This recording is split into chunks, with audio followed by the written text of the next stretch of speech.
fastest show in sports. When we're talking about SHEDEUR Sanders here, you use the phrase litmus test, a racial litmus test.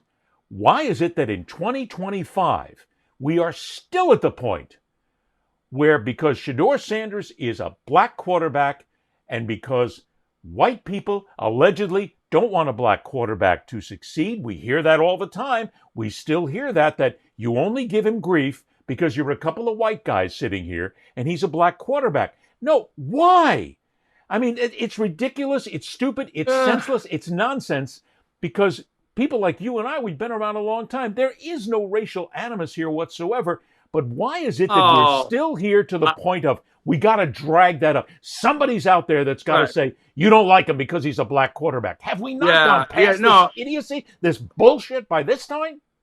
No, I think there's, you know what? I think it's a fair criticism. I think there's some people in the media out there that don't like him, not because he's simply black.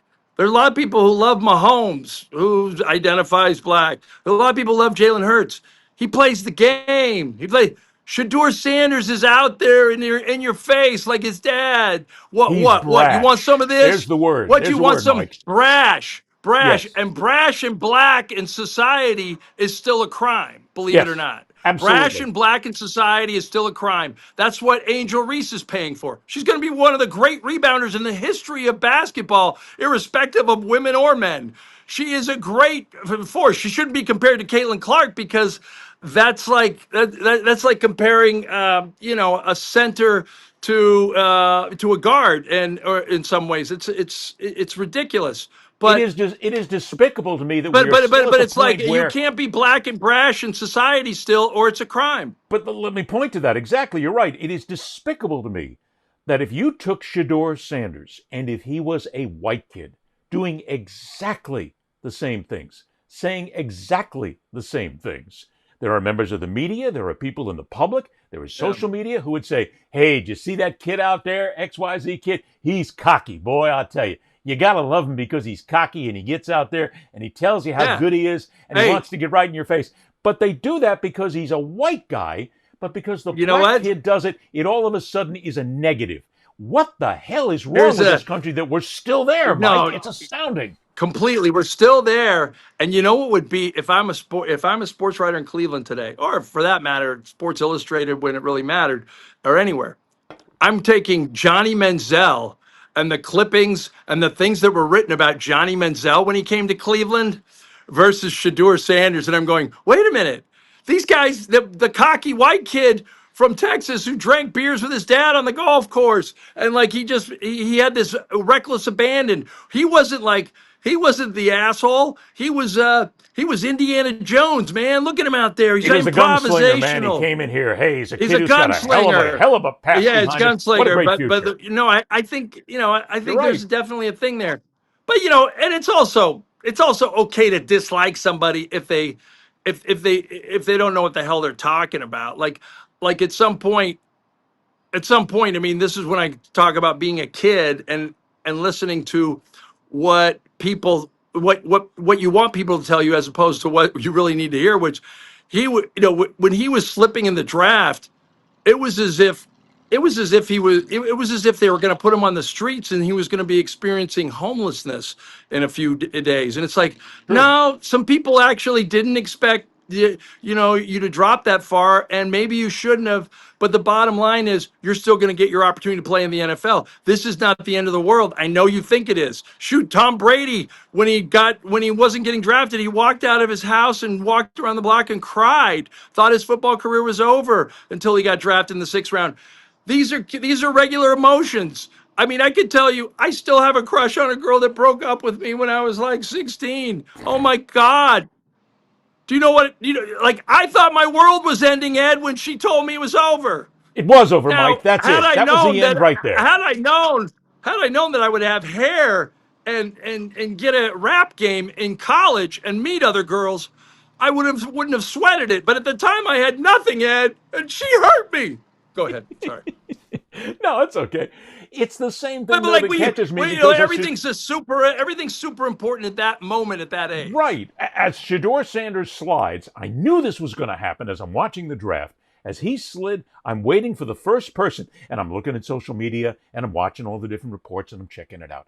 Who was going to be the first one to say that it was a black issue? Happened on social media, happened on X, then it happened on Instagram, then I saw it on TikTok, and I grabbed it on Facebook. It was all there. That the only reason SHEDEUR Sanders is slipping is because he's black. And the NFL doesn't want a black kid to succeed. Are you freaking kidding me? Have you looked at the great amount of black players that are in the National Football League right now, that are succeeding, that are making millions, that are winning Super Bowls?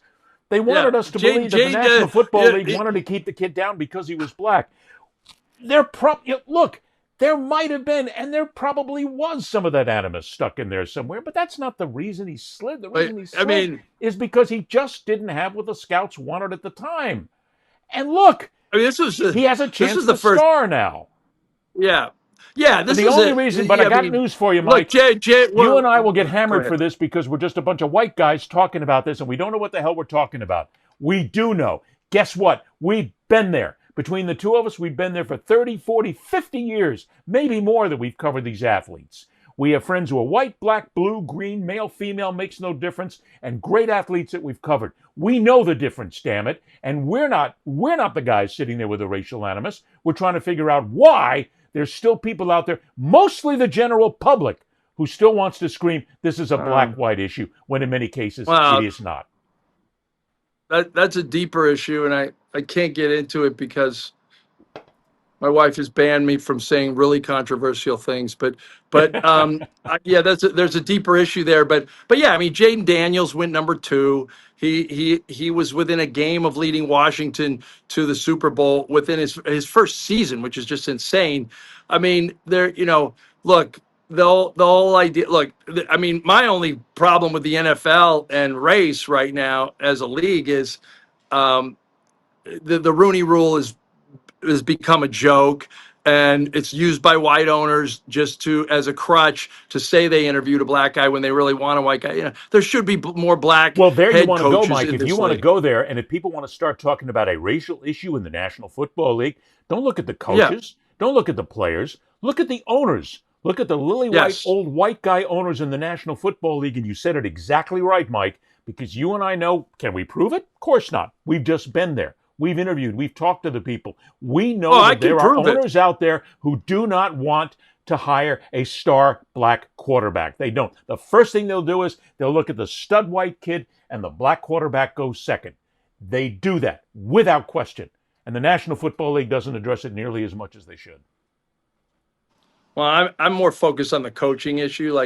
If you really want to, it's like the NBA. If you really want to open the door to leadership, Michael Jordan got a lot of grief over the years for not being more socially conscious, and his whole quote. I don't know if he ever really said it or not. Republicans buy sneakers too. He wouldn't endorse Harvey. God, what was the guy's name? Harvey Gantt. He was the black candidate going up against Strom Thurmond in North Carolina years ago. But either way, like Michael Jordan opened the door for the economic empowerment and Magic Johnson of the African American athlete. He owned a team. Think about that. So until black coaches become a normal thing, and you don't sort of get rid of them after they do poorly in their first job, you're still holding down people in the NFL, and Anyway, that brings you up probably the want to move argument, on. People are probably SHEDEUR'd out. Well, I don't think they are SHEDEUR'd out. I think that we're actually entering a phase where it's going to become an even bigger issue because it has become a national issue now. It has become a national story that's covered by all the national outlets. And look, ESPN, which is nothing more than the mouthpiece for the National Football League to make sure that everything is nice and tight, they're going to go out there and do the Sanders story because it will push the Browns. It will push the brand. It will push the fact that the National Football League wants everybody to know we have no problem with a young black quarterback. They want them to know that, so ESPN will get out there and push it. So it's not as if it's going to go away. It's here for a long time. And the sad part about this is, Mike, if SHEDEUR Sanders succeeds, and let's say he doesn't become the starting quarterback, but just that he makes the team, that he's there and he has a chance to continue his NFL career, people are going to say, see, we told you so.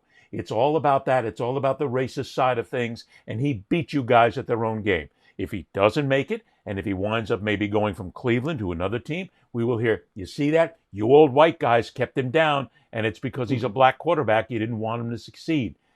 But a lot of that, Mike, is going to come from social media. It doesn't come from the legitimate reporters. It doesn't come from the proper sides that cover this. Yeah. But social media will inflate this, blow it up, and then, of course, you'll have the Stephen A. Smiths of the world, the Pat McAfees of the world, who will pick up on it, and they'll make a bigger thing out of it than maybe it needs to be. That's the bigger problem. That's all, folks.